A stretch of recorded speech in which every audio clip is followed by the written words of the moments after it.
2022 کا اختتام ہونے والا ہے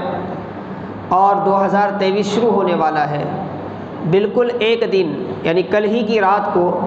پوری دنیا میں نئے سال کا جشن منایا جاتا ہے۔ نیو ایئر کے نام سے اس کی پارٹیاں منعقد کی جاتی ہیں اور بڑے جشن ہوتے ہیں، ناچ گانا ہوتا ہے، شراب خوری ہوتی ہے، طرح طرح کی عیاشی ہوتی ہے۔ اور کرنے والے کیوں کرتے ہیں انہیں پتہ بھی نہیں رہتا، اور کتنے ہی ایسے ہیں جو پرانے سال کو رخصت کرتے ہوئے نئے سال کے استقبال میں ایسی پارٹیوں میں شریک ہوتے ہیں، اور پھر صبح اخبار کی زینت بنتے ہیں کہ فلاں نیو ایئر پارٹی میں فلاں جوان کا اچانک کیا ہے قلب کی حرکت بند ہو جانے کی وجہ سے انتقال ہو گیا، اور یہ ہمیں سننے میں ملتا ہے کہ فلاں جگہ فلاں گاڑی کا ایکسیڈنٹ ہو گیا جس میں 2-3 نوجوان بچے جو نیو ایئر کی پارٹی کے لیے نکلے تھے وہ ٹکرا کر کیا ہے گر گئے۔ اس طرح کی خبریں ہمیں ملتی ہیں۔ ان بندوں کو تو پتہ ہی نہیں تھا، وہ تو ایک جشن کے لیے نکلے تھے، وہ تو ایک اپنے دل کی لذتوں کو حاصل کرنے کے لیے نکلے تھے، اپنے نفس کی خواہش کی تکمیل کے لیے نکلے تھے، لیکن انہیں کیا پتہ تھا کہ یہ ان کی زندگی کا آخری مرحلہ ہے، آخری مرحلہ ہے۔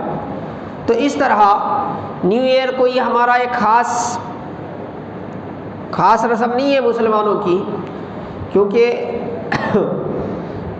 دنیا میں 2 طرح کی تقویم چلتی ہے۔ ایسے تو ہر قوم کی اپنی اپنی تقویم ہے، اپنا اپنا کیلنڈر ہے، اور مسلمانوں کے لیے ایک عام تقویم جو آج ساری دنیا میں رائج ہو چکی ہے وہ عیسائی تقویم ہے۔ کیلنڈر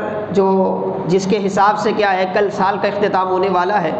اور ایک مسلمانوں کے لیے ان کا اپنا اسلامی کیلنڈر ہے جو چاند کی تاریخ کے حساب سے چلتا ہے۔ تو اس سال کا آغاز اور اختتام تو کیا ہے وہ محرم میں آغاز ہوتا ہے اور ذوالحجہ میں کیا ہے اس کا اختتام ہوتا ہے۔ تو عام طور پر مسلمان کے لیے نیو ایئر کا کوئی معنی نہیں تھا، لیکن تہذیبوں نے، رسمی عادتوں نے،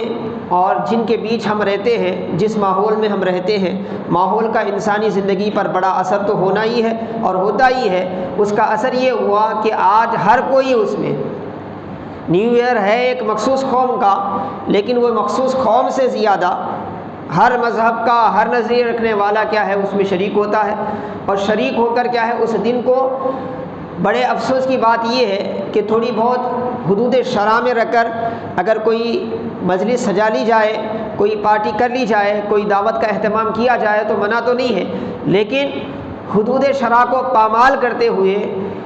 سال کا آخری دن